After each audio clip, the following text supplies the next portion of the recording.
आणि एक महत्त्वाची बातमी समोर येते। मराठा क्रांती मोर्चाचं पोलिसांना पत्र बघायला मिळतंय। मराठा क्रांती मोर्चाचं पोलिसांना पत्र सध्या बघायला मिळतंय।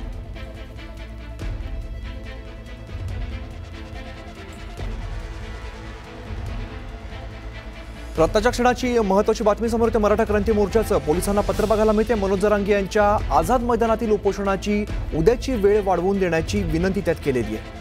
मनोज जरांगे यांना 29 तारखेला म्हणजेच आज सकाळी 9 ते संध्याकाळी 6 या वेळेमध्ये उपोषणाची परवानगी दिलेली होती। डीसीपी झोन 1 प्रवीण मुंडे यांना हे पत्र दिलेलं आहे। स्नेहा जाधव आमच्या प्रतिनिधी या संदर्भातली अधिकची माहिती आपल्याला देत आहेत। स्नेहा, मराठा क्रांती मोर्चाचं आता पोलिसांना पत्र बघायला मिळत आहे। नक्कीच आपल्या सर्वांना सांगितले की मराठा आरक्षणासाठी जो मोर्चा करण्यात आलेला आहे त्या आंदोलन करण्यात आलेले आहे। सकाळी 9 वाजल्यापासून संध्याकाळी या वेळेपर्यंत परवानगी देण्यात आलेली आहे, परंतु ती वेळ जी आहे ती वाढून द्यावी यासाठी आता मुंबई मराठा क्रांती मोर्चाच्या वतीने जे पोलिसांना पत्र देण्यात आलेलं आहे यामध्ये डीसीपी एक मधुकर प्रवीण मुंडे आहेत यांना पत्र देण्यात आलेलं आहे आणि यांना पत्र देऊन त्यामध्ये वेळ वाढवण्याची मागणी देखील करण्यात आलेली आहे। अजून सुरू आहे बाबत तर आपण बघतोय मराठा क्रांती मोर्चाचं पोलिसांना पत्र बघायला मिळते। त्याच्या क्षणाची महत्त्वाची बातमी समोर येते, महत्त्वाची अपडेट समोर येते। मनोज जरांगे यांच्या आझाद मैदानातील उपोषणासाठी उद्याची वेळ वाढवून देण्याची यामध्ये विनंती करण्यात आली आहे।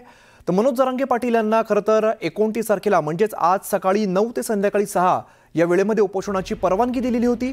डीसीपी झोन 1 प्रवीण मुंडे यांना या संदर्भातलं पत्र दिलेलं आहे। या आंदोलनाची वेळ वाढवून द्यावी अशी मागणी यात केलेली आहे। मराठा क्रांती मोर्चाचं पोलिसांना हे पत्र आज देण्यात आलेलं आहे। जरांगे यांच्या आझाद मैदानातील उपोषणासाठी उद्याची वेळ वाढवून देण्याची यात विनंती करण्यात आलेली आहे। आपण बघितलं होतं तर आमचे प्रतिनिधी गणेश सध्या आपल्यासोबत त्यांच्याकडे जो छत्रपती शिवाजी महाराज टर्मिनस या ठिकाणी प्रचंड गर्दी खरं तर कार्यकर्त्यांची बघायला मिळते, मराठा आंदोलकांची बघायला मिळते। गणेश, काय आत्ताची सध्याची परिस्थिती आहे? आपण छत्रपती शिवाजी महाराज टर्मिनलवर आहोत। आपण पाहू शकतो की मराठा आंदोलक जे आहेत ते आता पूर्णपणे त्यांनी छत्रपती शिवाजी महाराज प्लॅटफॉर्म नंबर 3, 4, 5, 6 याचा ताबा घेतलेला आहे आणि मोठ्या प्रमाणात जे आंदोलक आहेत ते या ठिकाणी जमलेले आहेत।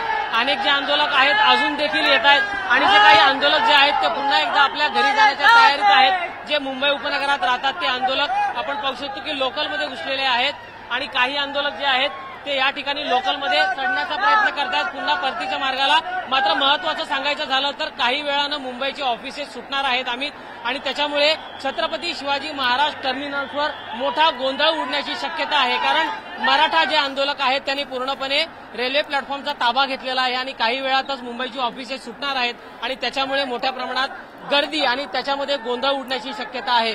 सध्या आपण हे आंदोलक बघतोय की सगळे आंदोलक आझाद मैदानावरून पुन्हा एकदा छत्रपती शिवाजी महाराज टर्मिनल्स प्लॅटफॉर्मवर बसलेले आहेत सगळे आंदोलक। आपल्याला या ठिकाणी आंदोलक मोठ्या प्रमाणात घोषणा देताना देखील पाहायला मिळत आहेत। आंदोलकांचं एकच म्हणणं आहे की आरक्षण जोपर्यंत मिळणार नाही तोपर्यंत आम्ही माघारी जाणार नाही। काही महिला आंदोलक आपल्यासोबत आहेत, पहिल्यांदा आपण महिला आंदोलकांशी बोलणार आहोत। ताई, मराठा आरक्षणासाठी आलात, आज पहिला दिवस आहे, किती दिवस थांबण्याचा विचार आहे? संपूर्ण प्लॅटफॉर्म तुम्ही ताब्यात घेतलाय। जय जिजाऊ, जय शिवराय, जय रौद्र शंभोराजे आणि आदरणीय संघर्ष योद्धा मनोजदादा साहेब, जोपर्यंत सरकार आम्हाला आमच्या हक्कांच्या मागण्या पूर्ण करत नाही तोपर्यंत आम्ही मुंबई सोडणार नाही। आम्ही पत्र घेऊनच इथं आलेलो आहे। एक दिवसाचं आंदोलन होतं, मग कसं काय नियोजन केलं तुम्ही पुढचं? अगोदर तर सरकारने आझाद मैदान सुद्धा मराठ्यांना नाकारलं होतं, परंतु एक दिवसाचं सरकारने जरी परवानगी दिली असली तरी आमचं बेमुदत उपोषण मनोजदादाचं आहे आणि आम्ही मनोजदादांना सपोर्ट देण्यासाठी आलोय। जोपर्यंत आरक्षण भेटत नाही तोपर्यंत मराठे मुंबई सोडणार नाही। आम्हाला परवानगीची वेळ प्रसंगी आवश्यकता नाही। आमच्या 10 पिढ्या बर्बाद झाल्या आरक्षणाअभावी, आता ही पिढी आम्ही वाया जाऊ देणार नाही। बरं सगळं छत्रपती शिवाजी महाराज जे टर्मिनल्स आहेत त्या ठिकाणी आपली लोक येऊन थांबलेत, गर्दी अजून होण्याची शक्यता आहे मोठी? गर्दी तर होणारच, अजून तर लोक रस्त्यानंच आहेत आणि लोक इथून आरक्षण दिल्याशिवाय कुठेही जाणार नाहीत। हा गरजवंताचा लढा आहे, लेकरं सगळे उघड्यावर पडलेले आहेत। तरी शासनाने हे जे पावसात भिजतात यांचा थोडा विचार करून, ज्यावेळेस फडणवीस सरकार विरोधी पक्ष नेते देवभाऊ होते त्यावेळेची आज सगळ्याकडे क्लिप आहे, सगळ्याकडे क्लिप आहे. ते म्हणले होते तुम्ही कुठून आलात? नांदेड जिल्ह्यातील भोकर तालुक्यातून आलो. आमची गाडी आता 30 किलोमीटर मागे आहे. तिथून आम्ही आता लोकल इथं आलो, इथपर्यंत आलो. समजा आम्हाला एक इच्छा आहे की आरक्षण भेटलंच पाहिजे. आमचे लेकरं बाळ, आमच्या इथे भरपूर पाऊस झाला, पावसाने आमचे घरं वगैरे पडतात, पण आम्ही इकडे आलो कशामुळे?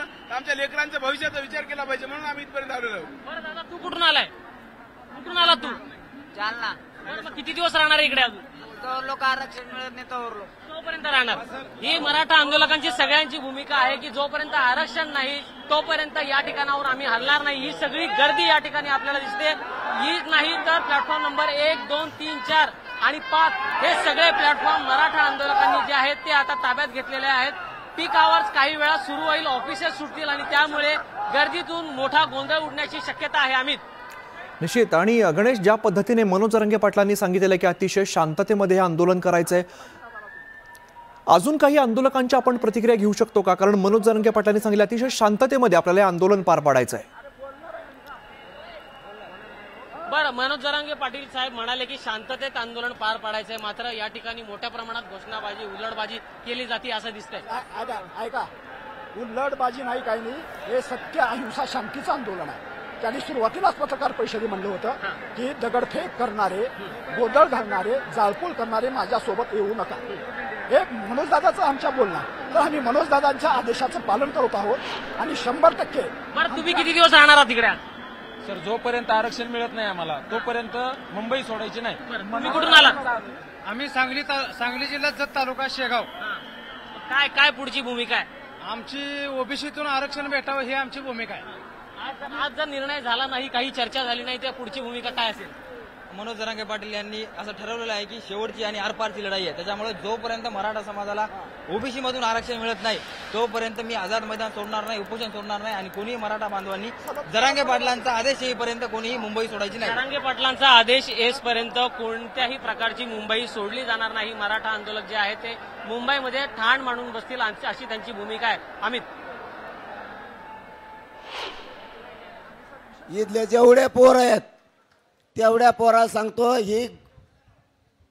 ही काही पैदाच गोंधळ घालणारी यांना मराठी मोठे वाटत नाहीत.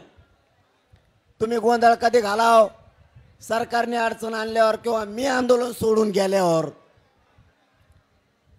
मी जाग्यावर ठाम आहे. तुम्ही गोंधळ घालता म्हणजे तुम्ही माजलेले अवलादी दिसतात तुमच्या.